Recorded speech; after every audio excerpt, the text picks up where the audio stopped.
to Christ the Center, your weekly conversation of Reformed theology. This is episode number 598. My name is Camden Bucey. I'm pastor of Hope Orthodox Presbyterian Church in Grayslake, Illinois, and I'm delighted to be back with everybody today. We've got another great episode lined up for you, a great topic and a great book. Today we're going to be speaking with some important people and some conversations I've been looking forward to having for some time. But let me introduce to you first, we have one of our regulars, one of our guests, panelists. We have Adam York, who serves as the pastor of Cornerstone, or Providence OP, down in Houston, Texas. Sorry, I've got you mixed up with the church plant, Adam. It's good to talk to you today. Oh, no, that's all right. I'm very good friends with Cornerstone across town. And we're very thankful for that. But it's good to see you, and I'm looking forward to speaking with you today and carrying on a conversation with our guest we are welcoming for the very first time, Dr. Christopher Watkin. Dr. Watkin is a lecturer at Monash University in Melbourne, Australia, and is the author of several books, one of which is the one we're going to be speaking about today, Thinking Through Creation, Genesis 1 and 2 as Tools of Cultural Critique, which is published by P&R Publishing. Welcome to the program, Christopher. It's great to have you with us. It's great to be here, Camden. I've been waiting for this for quite a while myself. Yes, well, I'm looking forward to it. I read the book. I think the book came out about a year ago, maybe a little more than a year ago. And it's taken some time, but back end of 2017, I think it was. Okay, yeah. Very good. Well, I think I read it last winter or thereabouts, and I'm looking forward to talking about it today. It's still as applicable today as it was when it came out, and we at least get the opportunity to tell everyone about it. It's an important subject as we speak about the relationship of Christianity to culture, and think about the Bible and the truth that the Bible reveals unto us, and how that impacts and influences our life in this world. We're going to be talking about these things today. But before we get into that, I just have a couple announcements and things to mention, just by way of house cleaning for everyone who's following along. We have been getting some questions and comments. We do have our annual theology conference coming up in October, and now the event, it has its own page and is listed at reformedforum.org/conference. So if you head on over there, you'll see our 2019 theology conference will be happening October 11th through 13th here in Grayslake, Illinois at Hope OPC. And this topic, we've got another very large one to discuss. We have taken the title from Romans 7:14, and the conference is titled "The Law is Spiritual." So in that way, we're going to look at the eschatological the goal or the eschatological character of the law, and how God revealed himself unto Moses specifically and instituted that whole Mosaic order and Mosaic economy, but how that was leading forward to a consummation in which God would enter into a heightened form and a relationship with his people, Israel. And of course, the eschatological Israel not only would include all Jews who believe, but also all those who have the same faith as Abraham. So we're going to be speaking about all of that come October, and we'll be leading up to that with discussions, hopefully, on the topic. But if you'd like more information about that, check us out at reformedforum.org/conference, and we'll have registration up and available soon. In terms of the website, we're also looking to have some updates to the website coming later this summer, as I transition very soon in July to start working at Reform Forum full time. We'll be working on a lot of different projects, including updating and revamping the website, and also getting the Wimberley seminar complete.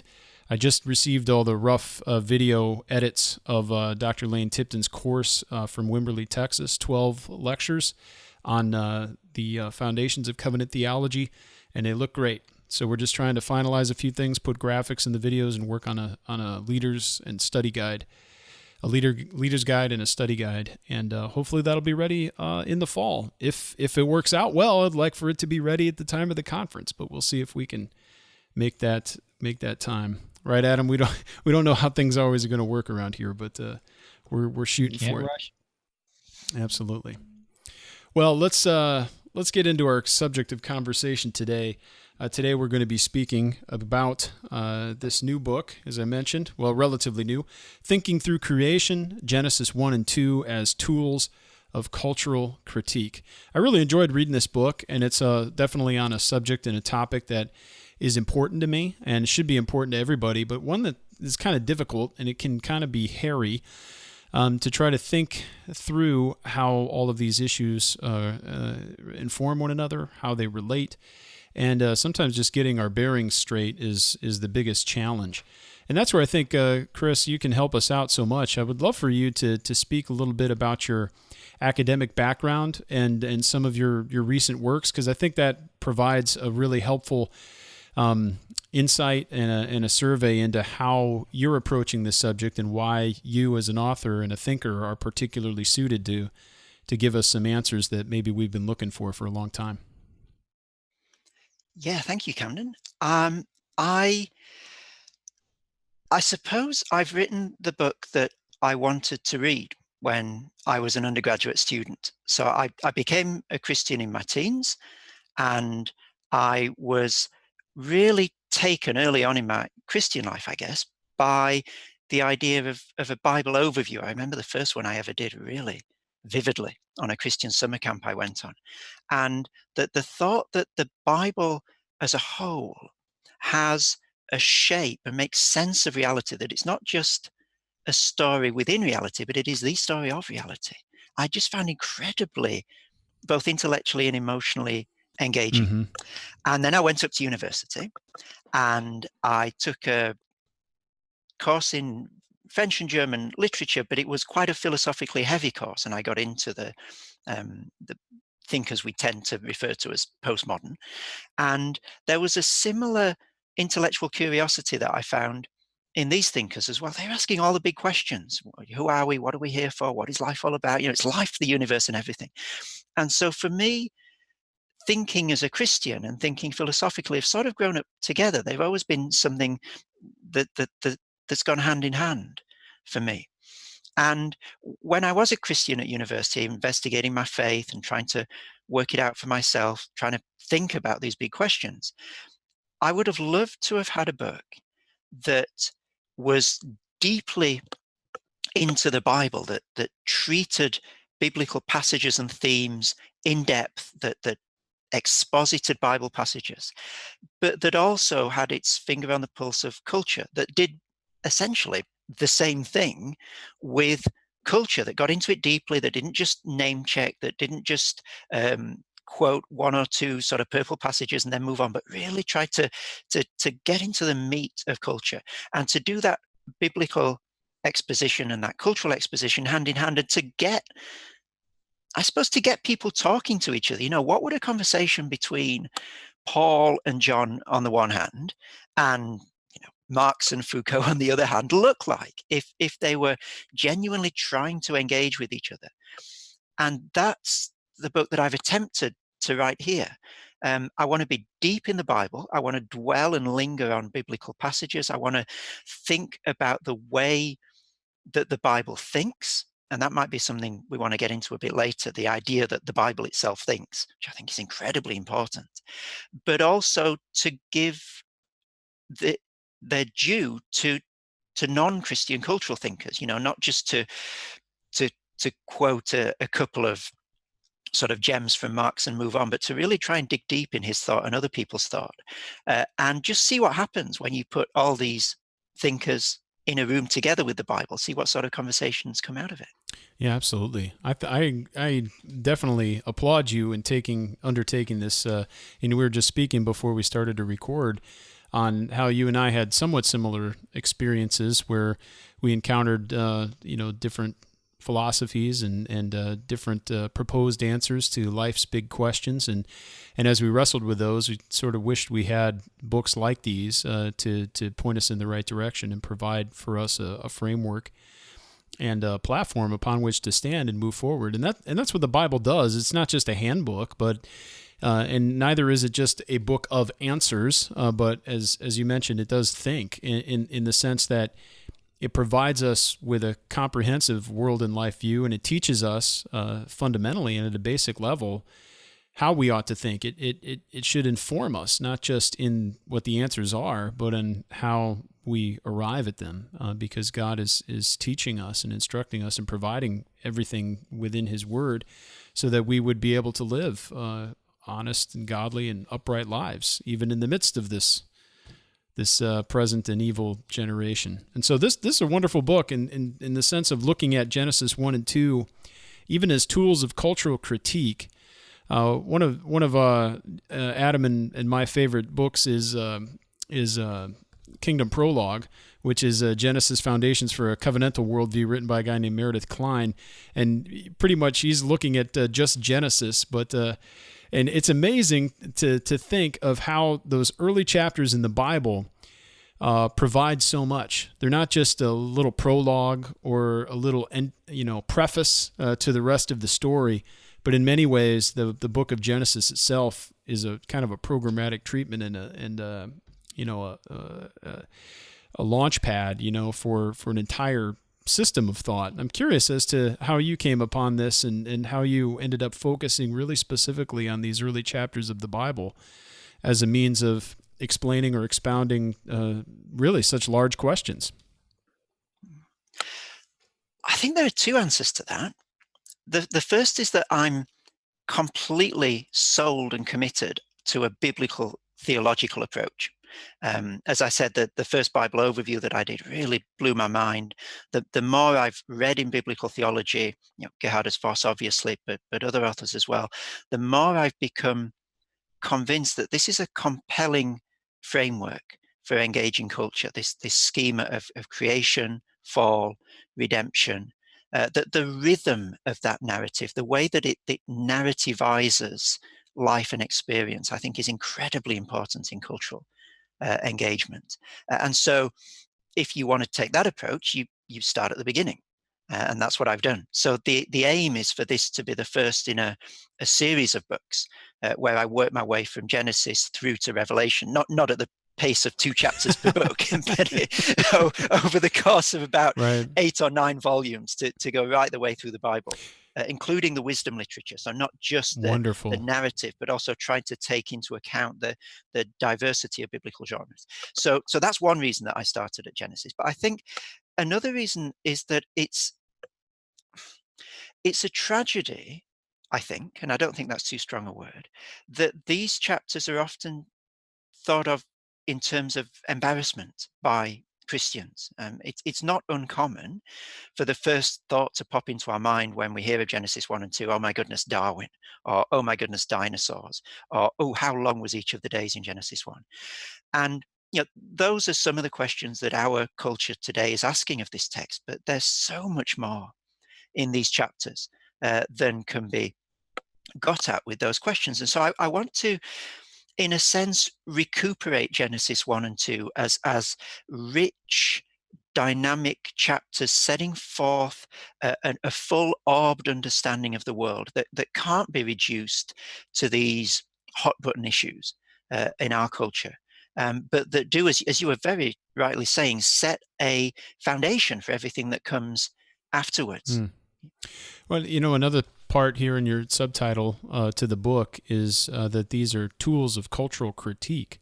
Now, I imagine many people have different understandings of what that means or what that entails.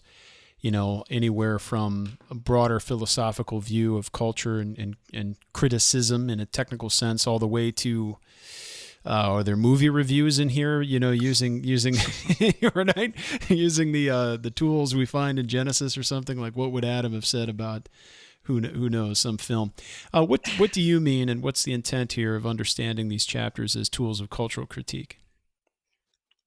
Yeah, the first thing to say is that I don't mean critique in a negative sense, in sort of tearing down, criticizing in the way that we usually use the word.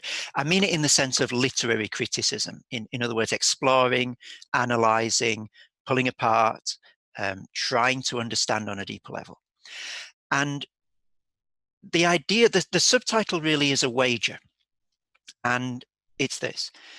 It's that if we go deeper into the Bible, and if we slow down and exegete passages, we actually end up with a richer, more incisive, more relevant, more up-to-date cultural exploration than if we move away from the Bible. I think sometimes there's a tendency among Christians when we think about cultural critique almost to shut our Bibles and to start reading sociology, philosophy, and so forth, thinking that that's the way that we're going to sort of put our finger on the pulse of culture and become relevant or whatever it is that we think.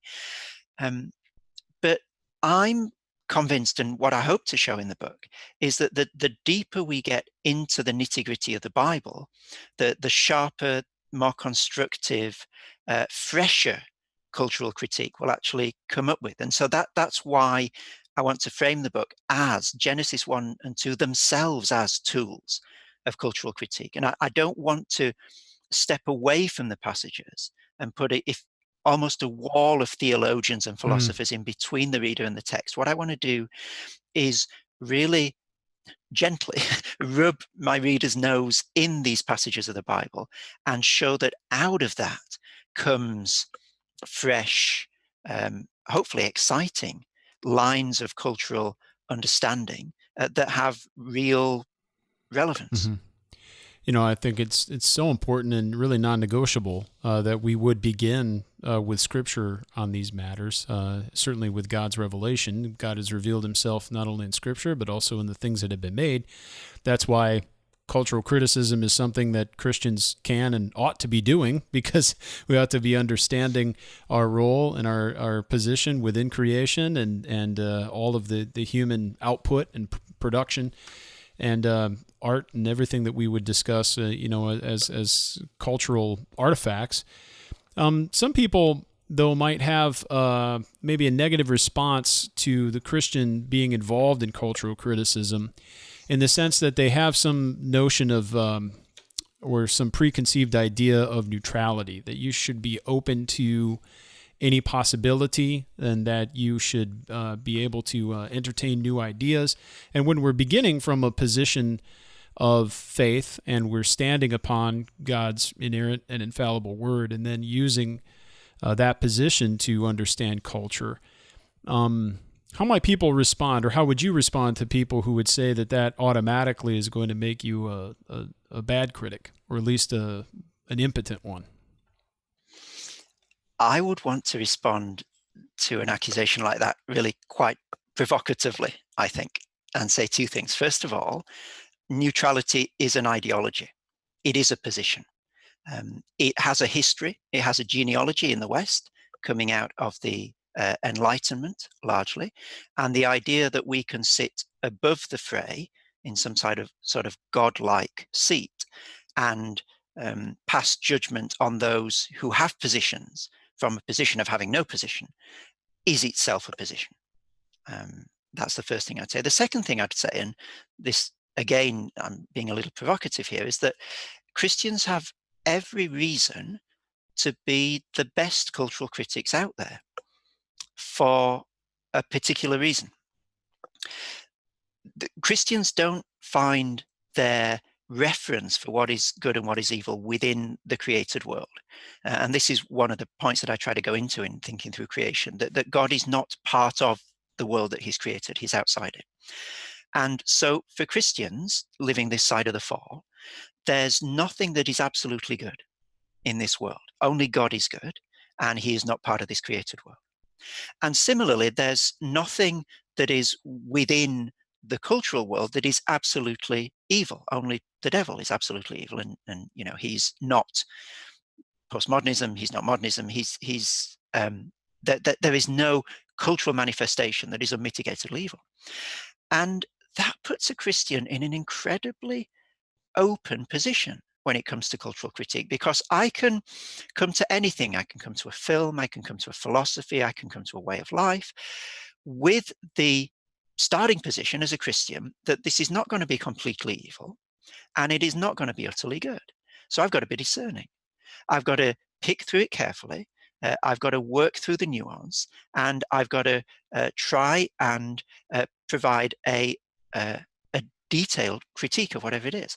Now, that is not a position that is universally shared. Because if I don't think there's anything outside this creation, and if I have some sense of what is good and evil, then I've got to find it within the world. And so just to take to simplify an example, if I'm a Marxist and I think that capitalism is wrong and must be overcome, then it is capitalism itself, not anything to which it refers outside itself, that is wrong and evil.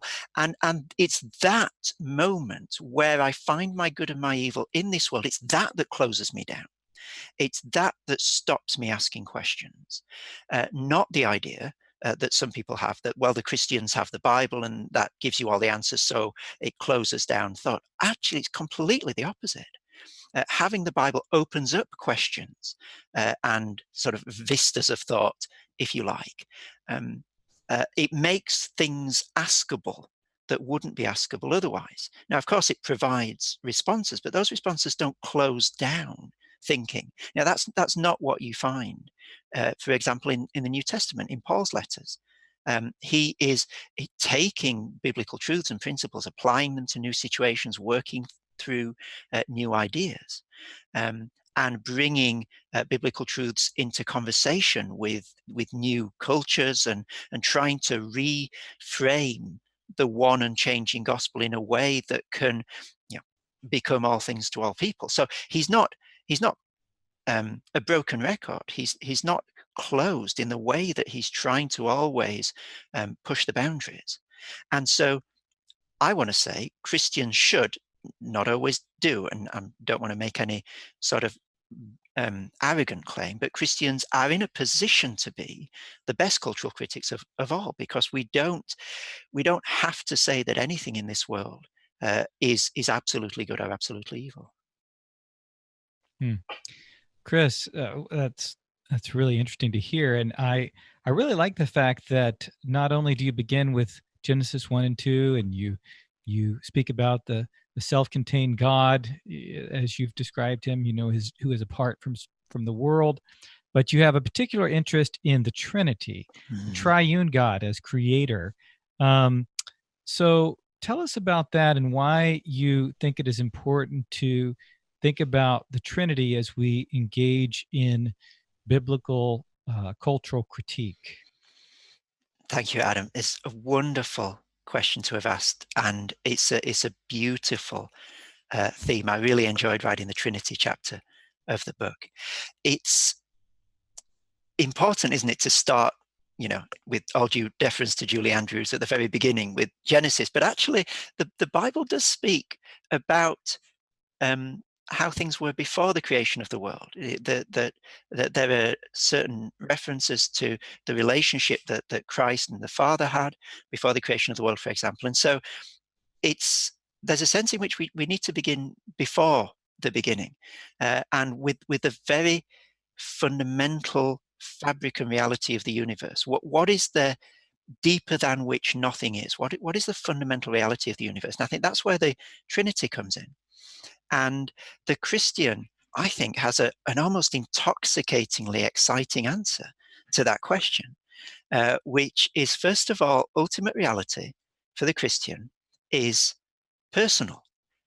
When we dig down deep in the universe and get to the thing that we can't get beyond, we can't get behind, we don't find matter, we don't find energy. In fact, we don't find anything that's impersonal. Who we find is God.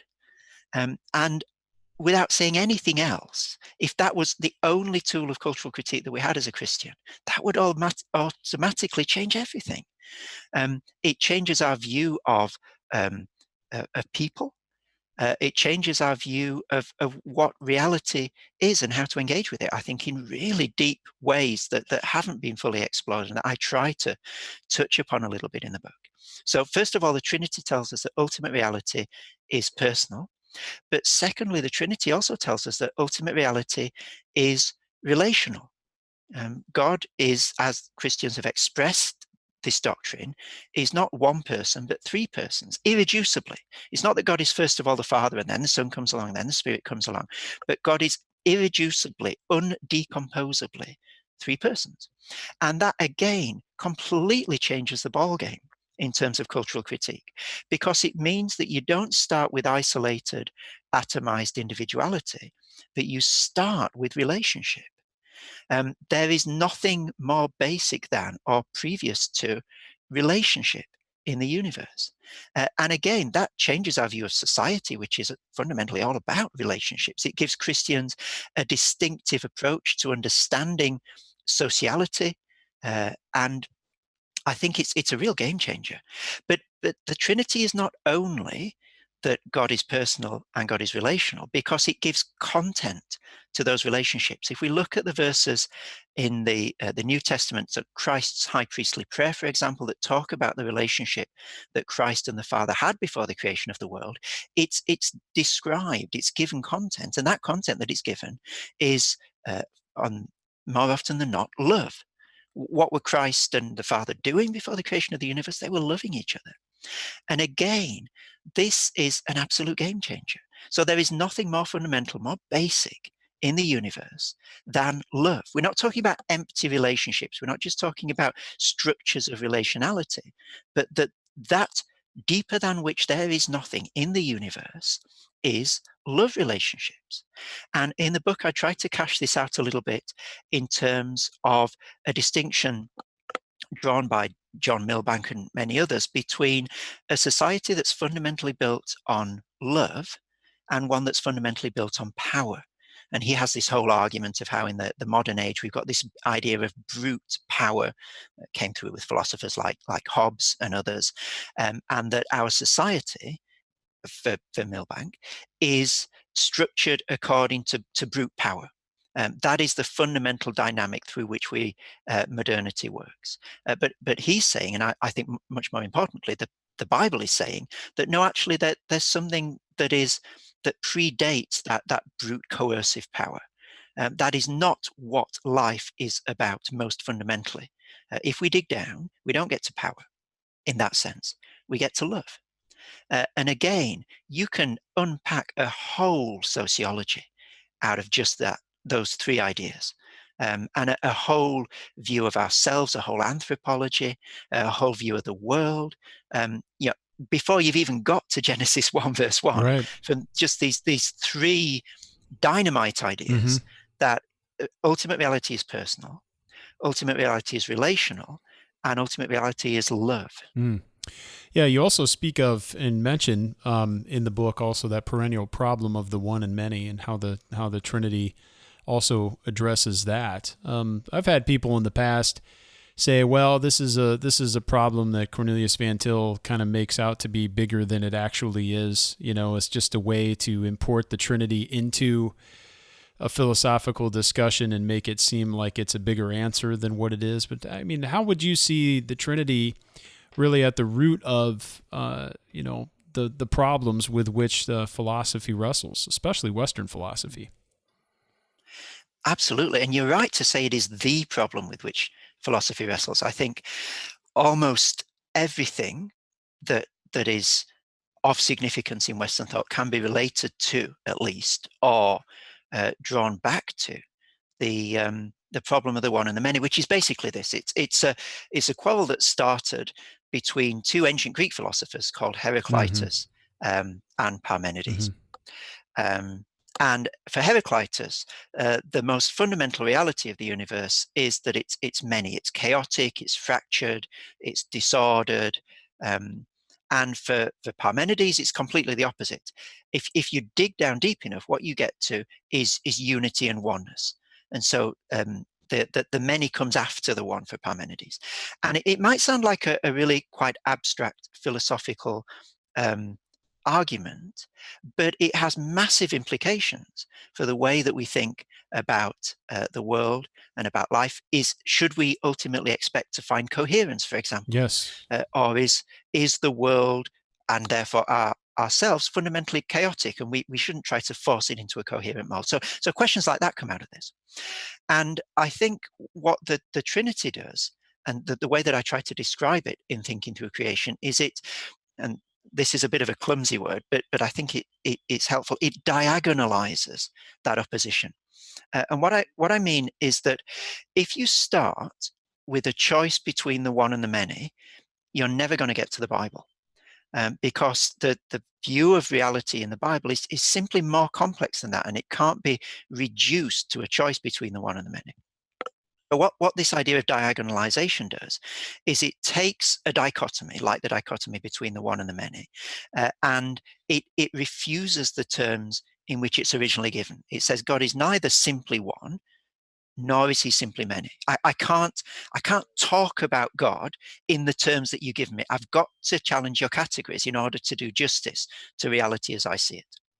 And then what diagonalization does is it doesn't sort of take a little bit of one position, a little bit of the other. So God is partly one and partly many, but it presents a reality that is richer and more complex than either of the positions will allow. So God is Trinity is not saying God is fundamentally one and he's a little bit many, or God is fundamentally many and he's a little bit one, or even that he's half one and half many.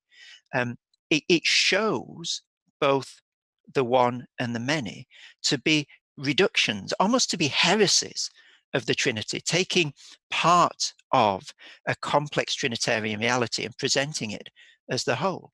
And as I was preparing for this podcast, I was trying to think, how can I possibly try and explain this? Right.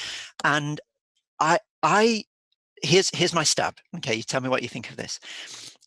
Let's not do the Trinity, let's do facts and values. So the West has an idea that there are brute objective facts that are universal and the same for everybody, and there are subjective values that we sort of concoct in our minds, and my sense of what is good might not be yours, but that's fine because your values are subjective.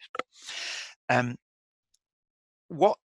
way that the Bible presents reality is much more organic, much more coherent than that. You don't have facts on one side and values on the other. You have the character of God. God is really there. In that sense, he's factual. But the character of God also expresses certain values. He's loving. He's powerful. He's gracious. He's merciful. And so there's no original dichotomy. Just to bring this back around, I've got some other follow-up questions on this because I find it tremendously fruitful and really interesting to speak about this, especially with you, who are an expert in so many of these philosophies that many of us hear about but don't always understand very well or haven't had the time to study. But you mentioned diagonalization, which is something that you bring up several times throughout the book, and you use that as a model for helping us to understand what seems to be a dichotomy, and we can reject that either-or situation and understand things much more richly and organically. John Frame brings that up in the preface as well and makes a special note of your program of diagonalization. I find that really helpful.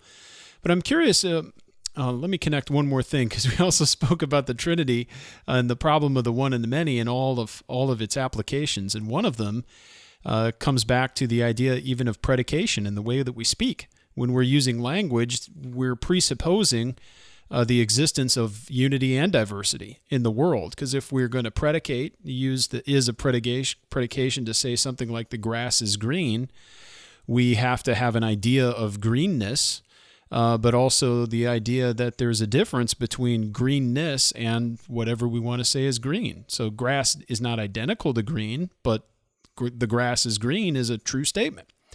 So I'm curious with all of this, how Derrida might fit in. And I would encourage people to read the other book on Jacques Derrida that you've written. But one of the things that he brings up is this idea of binary opposition. And it seems to me that this might be right within this mix of could be quite useful applying a diagonalized view of thinking and a view informed by the Trinity and an organic creation to help us get outside of the boxes that somebody like Derrida might want to impose upon us, or apart from the deconstruction that he might want to introduce. I think I would come at Derrida primarily in this context through what God does in Genesis 1. I think that there are things to say in relation to the Trinity, but they're not the first things that I would say. So what we have in Genesis 1 is an understanding of the relationship between language or logos and reality. God speaks and things come into being. And God not only speaks them into being, but he pronounces them good. So there's a whole network of relationships between what is spoken by God, what is, and the value that's given to it. And what that diagonalizes, I think, is a dichotomy that you find in philosophy, but also I think in the way that people think, between an idea on the one hand that language, that reality is completely transparent to language. In other words, everything that language says about the world makes the world completely open. There's an idea from Spinoza that the extent of language is the extent of the world, so that you can map the world and language one to one onto each other. That's one side of the dichotomy. The other side is that language really bears no intrinsic relation to the world at all, and language creates reality.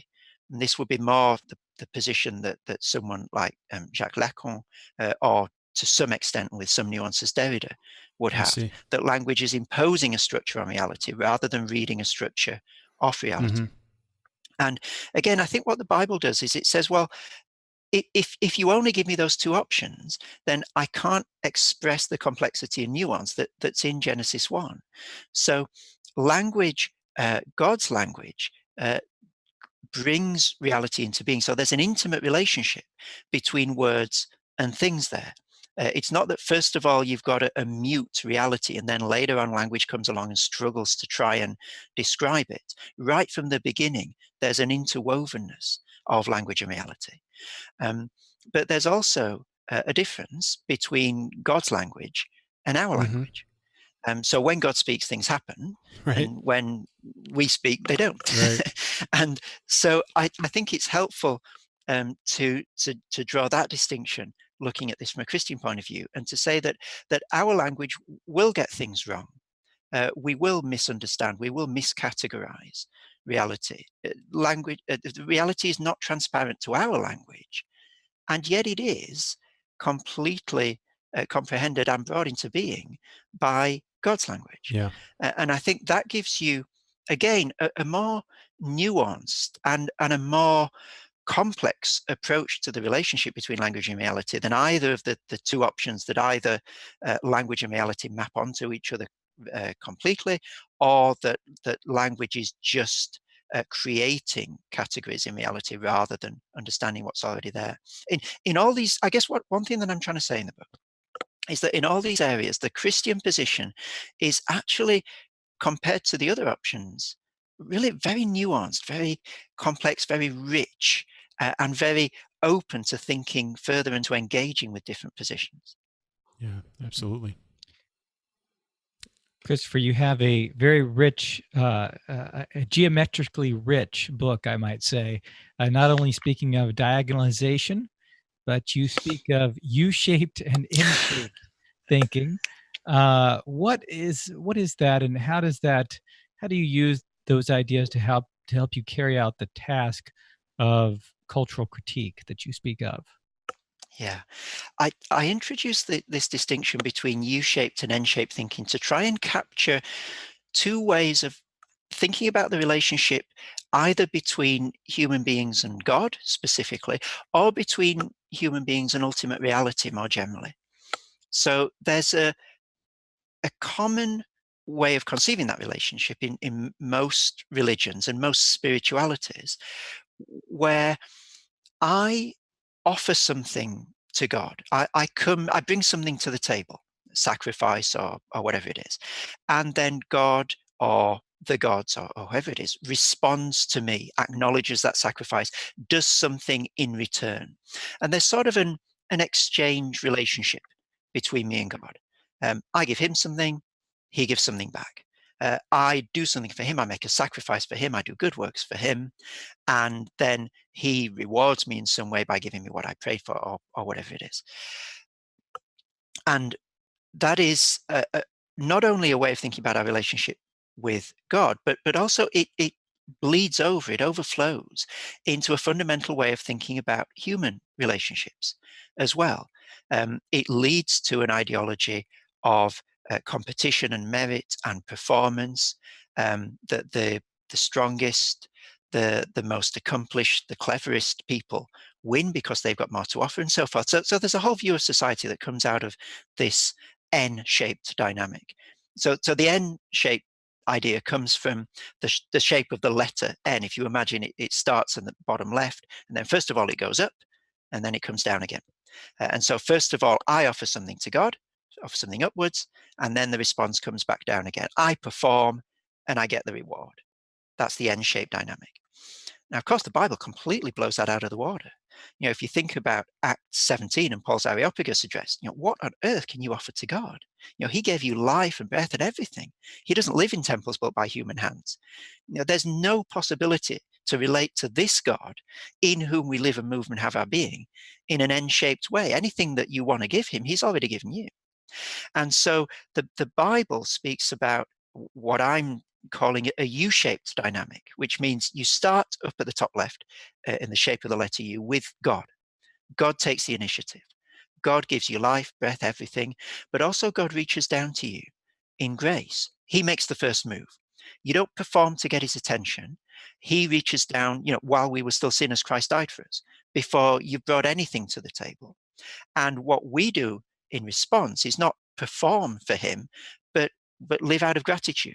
So the upstroke of the U, the right-hand side stroke of the U, is not me then winning God's favor, but me joyfully responding to the grace that he's lavished on me when I didn't deserve it.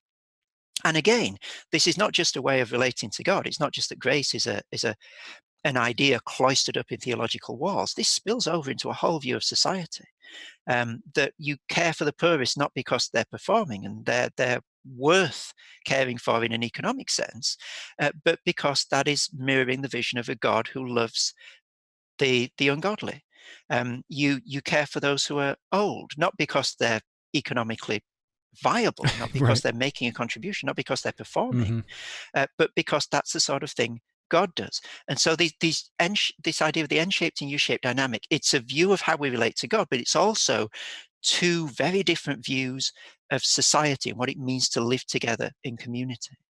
Yeah, this is really useful, and these ways of thinking are only these proper ways of thinking are only possible within this biblical understanding of creation, and that's where it's so helpful and refreshing for us to address some of these long, age-old questions from the Christian position, because it gives us so much more depth and understanding in the right way to think. One thing that you mentioned in this similar chapter, if I'm on the right chapter, is a Christian understanding of beauty. Now, people with some philosophical training will know aesthetics is another major branch of philosophy, and it's always a very difficult one because it's often seemed to be the most subjective, and so there might not be any solid or correct answers from most people's perspective.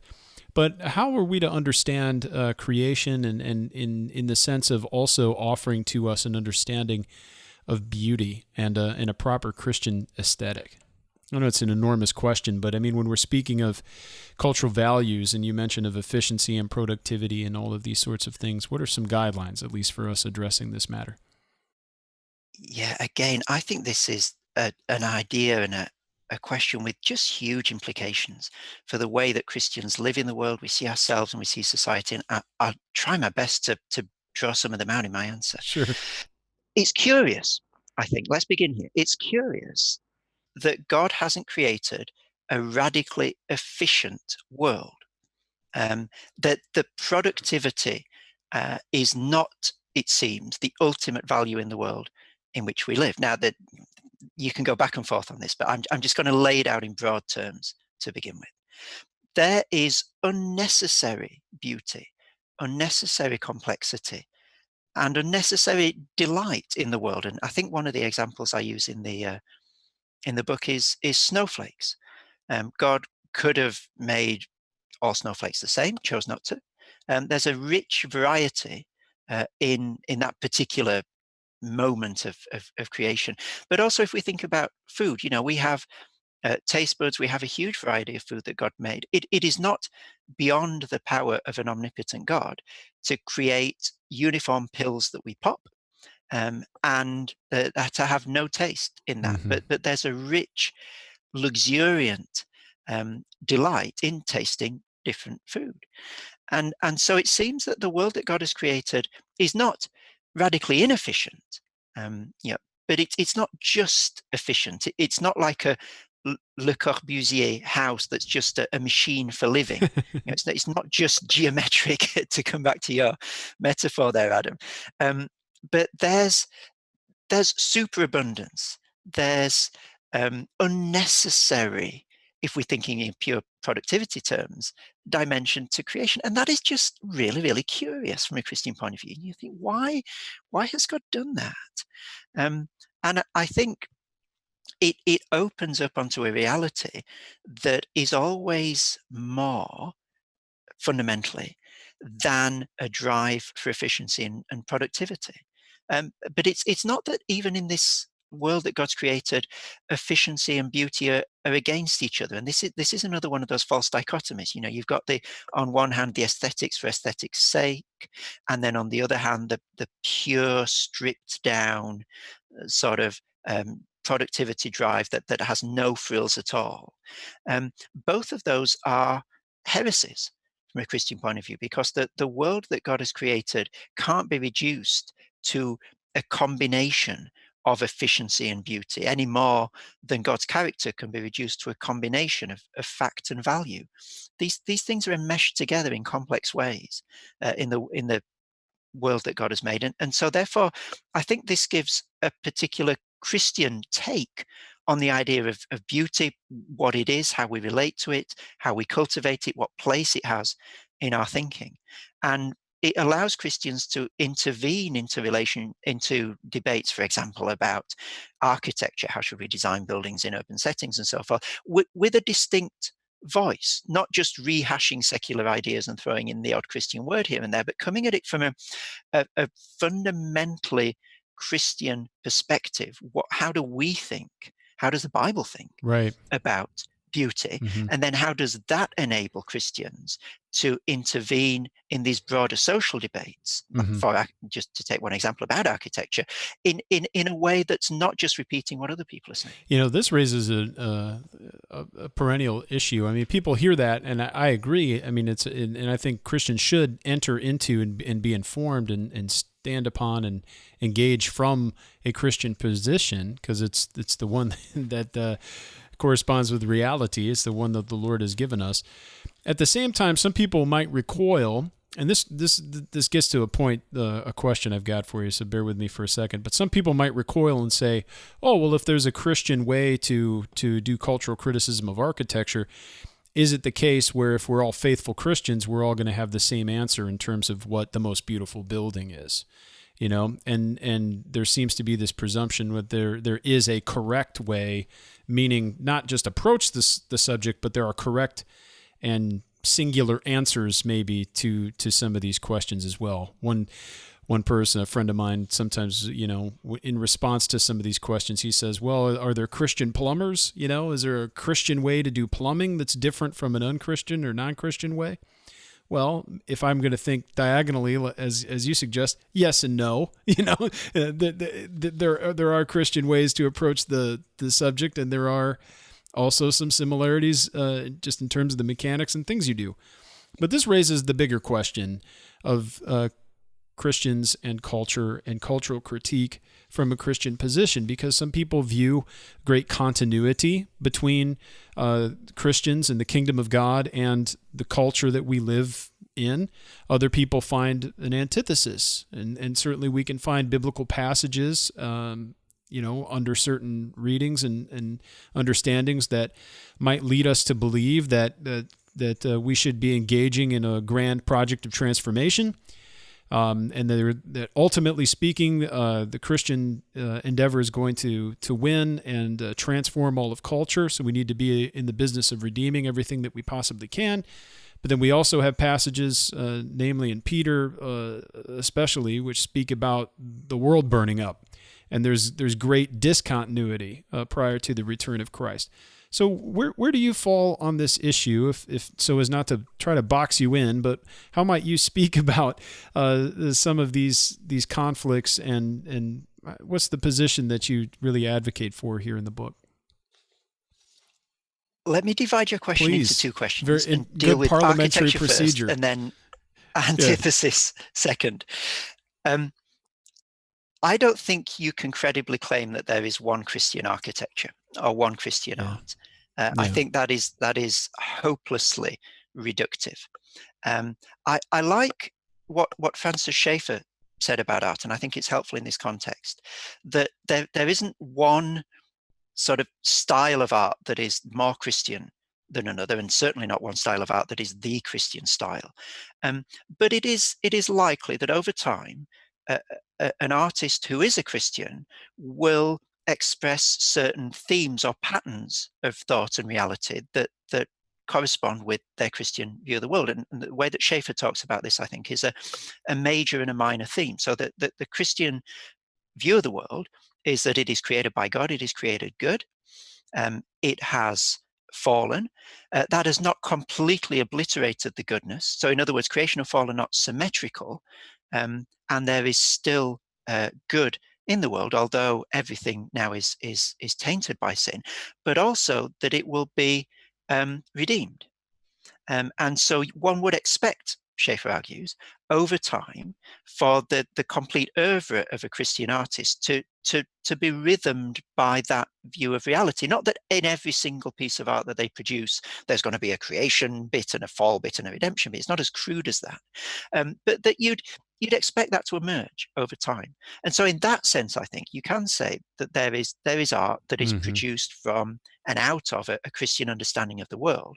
But to reduce that to a particular style, I think is hopelessly reductive. Well, we don't even see that in creation, right? God creates and makes all different kinds of things and in different kinds of ways. So even that would be to reduce the analogy terribly. God doesn't make mistakes in what he creates, and yet people are quite different from one another, just as one example. And also, and I'm really glad that you raised that point, because I think it draws our attention to something that is fascinating and incredibly culturally productive about Christianity, which is that it's not monocultural. So the Christian Bible, Old and New Testament, is not written in one language. I don't think we make enough of that. I think the idea that God can adequately communicate himself in more than one linguistic mode is just overflowing with cultural implications. So the Bible doesn't bring a monoculture with it. To become a Christian, you don't have to conform to one particular worldly cultural type. Now, there are certain things that you will want to do and certain habits that you want to keep as a Christian, but it's not, for example, to take a very crude thing, Christianity isn't Western. Right. You don't have to become Western to become a Christian. You don't have to become anything in terms of geographical or temporal culture to become a Christian. And this is reflected in the fact that the Bible is multilingual. God is not constricted to one language. He's not constricted to one culture. You've got in the Bible, there are nomadic cultural expressions of following God. There's monarchy. There's living under occupation. All of these are legitimate contexts in which to be followers of God. And so the Bible is culturally diverse, it's linguistically diverse. And therefore, I think that Christians are in a very productive position to be culturally open from that point of view. And not to say that becoming a Christian is conforming to any one particular culture any more than making Christian art is making it in one style. Let me come on to this antithesis question now, the second part of the original question that you asked a moment ago. I want to frame this as another one of those false dichotomies. So on the one hand, there are Christians who engage in cultural critique, who incessantly and for good reasons, but inadequate reasons that I'll come on to, bang the drum of antithesis, that there's no sort of compromise between the Bible and culture, that there's no, it's not that one bleeds into the other, they are antithetical to each other. And on the other hand, there are some Christians who are predisposed to find always accommodations between the Bible and culture, who sort of come at it with the idea that, well, fundamentally, the Bible and the culture are saying the same thing. We just need to dig down deep enough to find those commonalities those accommodations between Bible and culture. And what I want to do with that dichotomy is say, well, let's just hold on a minute and let's look at the way in which the Bible itself thinks about the relation between Christianity and culture. And of course, as you very rightly said, that's not going to be given in any one single passage. You need to take the whole of the counsel of God into account when you do that. But I do want to focus on a couple of passages that I think give a really rich response to that question and show how antithesis and accommodation both have their place, but not as the only sort of string to our bow, the only arrow in our quiver. So let's take, for example, 1 Corinthians 1. And this is the passage around which I structure the whole of my Foucault book. I think it's in a very richly productive passage for cultural critique. And what Paul is doing there is much more than simply saying, what I resolved when I was with you was to know nothing but Christ and him crucified. If we reduce 1 Corinthians 1 to that verse and say, well, all we need to do therefore is speak about the cross in terms that are culturally deaf, then I think we do Paul a disservice, because he's doing something a lot richer in this chapter than that. And what he's doing, I think, is brilliantly captured by Tim Keller in a lecture that he gives. I think it's still available on iTunes U. It's a lecture course on, I think, preaching Christ in a postmodern world that he did with Ed Clowney. And in that course, Keller breaks down what Paul is doing in 1 Corinthians 1 into 4 moments. And I won't get his words exactly, but this is the gist of what he says. He says, first of all, Paul identifies the deep values that animate the cultures around him, the Greek culture and the Jewish culture. And he says, Jews demand signs and Greeks seek wisdom. So what you want when you encounter something culturally is, Greeks, you want to become wiser, because that's something that's really important for you. And Jews, you want a manifestation of power. You want a sign that there is power behind this cultural manifestation. And then what he does is he doesn't dismiss those values outright, but neither does he simply endorse and affirm them. He says, and this is Keller's second point, you can't arrive at the fullness of what you're seeking in the way that you're seeking for it. So in other words, Greeks, if you look for wisdom in the way you're looking for it at the moment, you're never going to find true wisdom. And Jews, if you look for power where you're looking for it at the moment, you're always going to be ultimately frustrated. You're never going to find the fullness of power that you seek. And then Keller's third moment is that the reality and the fullness and the depth of what you're looking for is actually to be found in Christ. And this is where Paul says, but we preach Christ crucified, a stumbling block to Jews and foolishness to Gentiles. And this is so counterintuitive, both in their day and in ours, because Christ is, for the Jew, the epitome of weakness. Here is a condemned criminal hanging on a cross. How far away could you be from a sign of ultimate power than that? And for the Greek, what is there more unwise, more foolish, more stupid, really, in society than a man who's a criminal hanging on a cross? There's no wisdom there. But Paul says you need a complete transformation of what you understand wisdom to be, and you need a complete transformation of what you understand power to be, because actually Christ's God's wisdom is wiser than men, and actually true wisdom is found in the cross, because it's the way to God. And God's weakness, the weakness of the cross, is stronger than men. And what that structure gives us, as Keller brings it into land by saying, so dear Jews and Greeks, this is how you can find true wisdom. This is how you can find true power. You need to come to the cross, the last place you'd ever think of looking for those things. You need to completely transform your understanding of what these things are in order to find them in their fullness. And this schema that Paul uses in 1 Corinthians 1, I think it has its moments of antithesis, doesn't it? Paul is saying you are not going to find wisdom and you are not going to find power outside Christ. It's not that sort of Christ meets you halfway.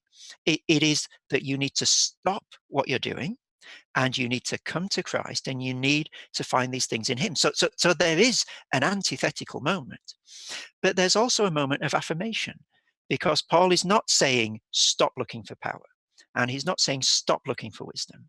He's saying you're actually not looking for these things well enough. You need to look for them more, and you need to find a better way of finding them. So he's almost transfiguring these cultural values and saying, let's get serious about looking for power. Let's get serious about looking for wisdom, and let's find the fullness of those things in Christ. And the reason that I wanted to walk through 1 Corinthians 1 there was to show that it's not that there's no place for antithesis, and it's not that there's no place for affirmation of cultural values, but it's that these two things find their place within a whole that is irreducibly complex. So you can't just wrench the antithesis out of 1 Corinthians 1 and say that our approach to culture is antithetical. Or you can't wrench affirmation out of 1 Corinthians 1 and say our fundamental approach to culture is to affirm its values. Both of those are heresies. Both of those are reductions of the complexity of Paul's approach.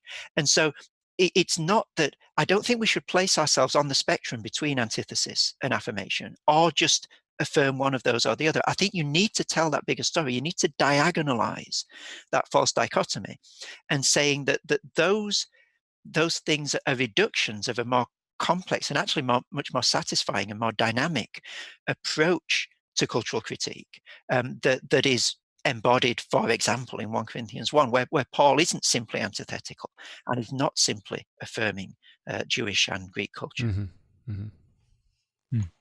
Yes, theologically we affirm both antithesis and common grace. Chris, let me ask you this. Who are the authors that you have found useful in developing your thinking on this? We could go a long time in answering that question, Adam. Let me try and just pick out some highlights. I, like many people who I've heard answer similar questions, was originally hooked on this sort of thinking really by Francis Schaeffer. And I found that one of the early books I read when I was a new Christian was The God Who Is There, and then I've subsequently read more of his corpus. And although now I would find things that are very problematic in the way that he expresses things, what I got from him was more the basic, the raw idea that you can think biblically about culture, and you can try and make sense of it, not simply in isolated moments, but as a narrative in a biblical way. And I'd recommend Schaeffer to anyone who's sort of striking out on thinking in this sort of way, not because he's got all the answers, not because that everything he says is right. There's no one we're going to read for whom that is the case, but because he does set forth a compelling sort of global view of how this sort of thinking can operate. I've gained a great deal from Cornelius Van Til, from a similar point of view. Again, I don't agree with everything he says, but I don't expect to. I don't see that as a problem reading him or anyone else. And the way that, for example, he talks about the Trinity as the oneness and manyness are, I can't remember his exact phrase, but equally ultimate, I think, equal ultimacy, he says, in God. Mm-hmm. That was just incredibly helpful for me. And then John Frame, I've gained a lot from as well. Vern Poythress, the sort of reformed guys. I've also read with great profit John Milbank and David Bentley Hart. I think what they do, and what I've got from their work most of all, is a sense and a conviction that the Bible contains principles and patterns of thought that body forth a view of society that provides a constructive and rigorous critique of modernity. That the Bible provides a position from which we can look at the world that surrounds us and critique it, and provide a positive alternative.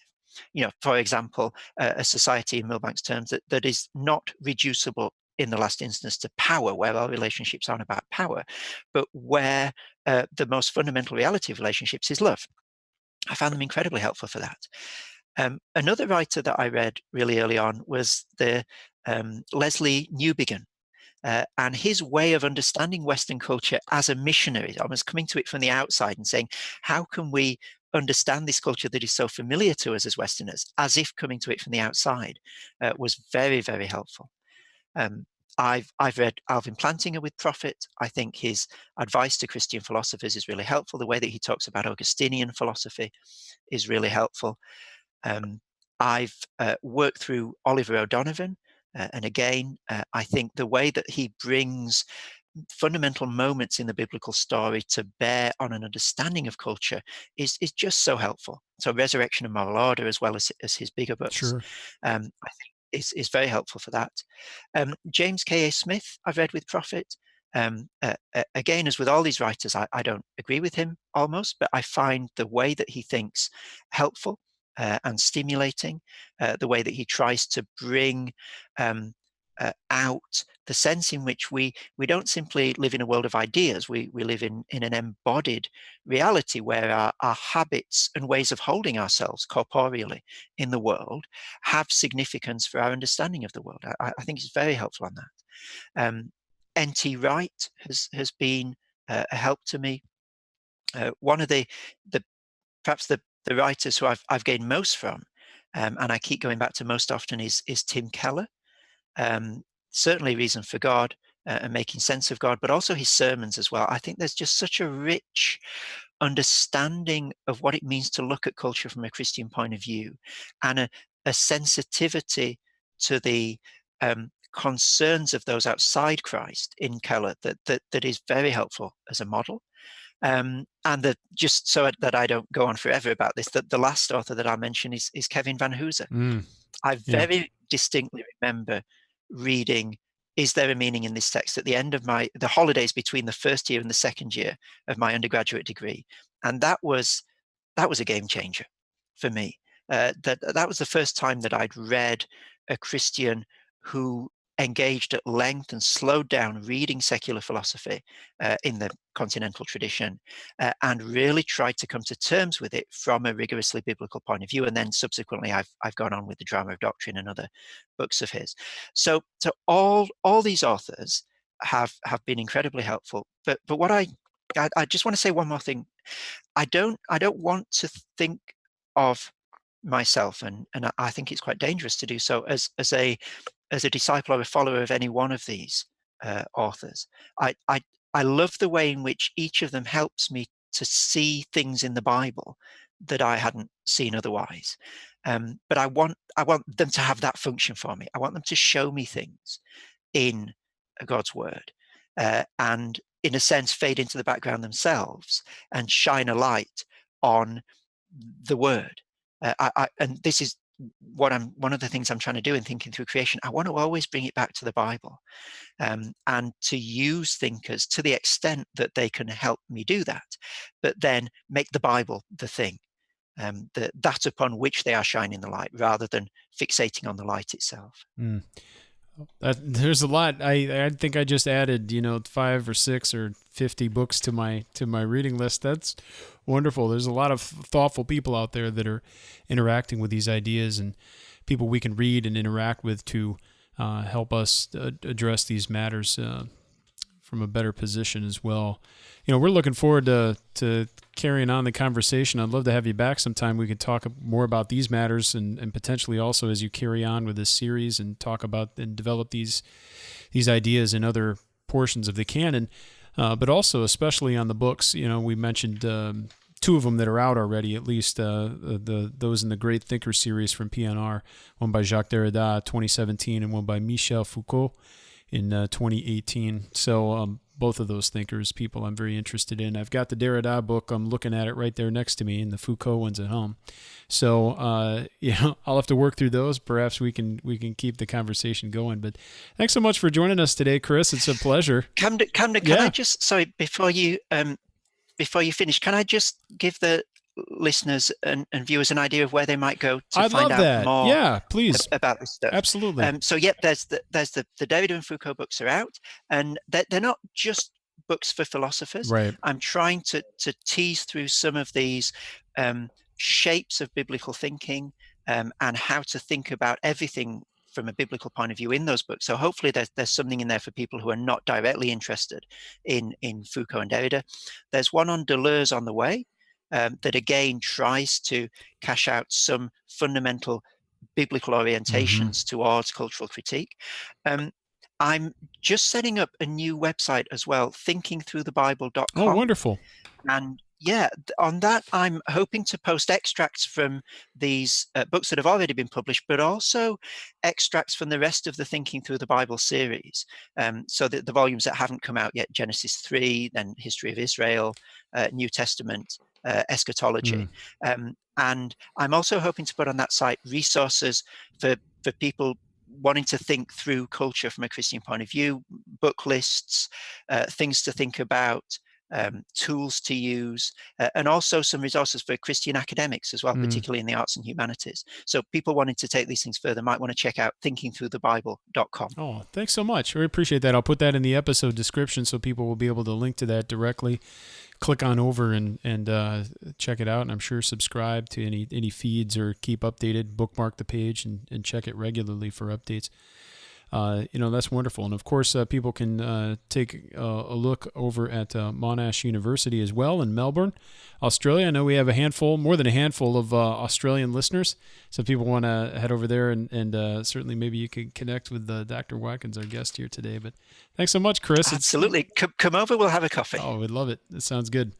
Well, we definitely want everyone to follow up, and I'll put the links in the episode description and more information about how to get a hold of these books and how to contact our guest as well. And you can contact us, of course, through our website, reformedforum.org. Also, our email address is online. I've been working through the inbox and cleaning it out. I'm at mail@reformedforum.org if you'd like to get in touch with any of us here.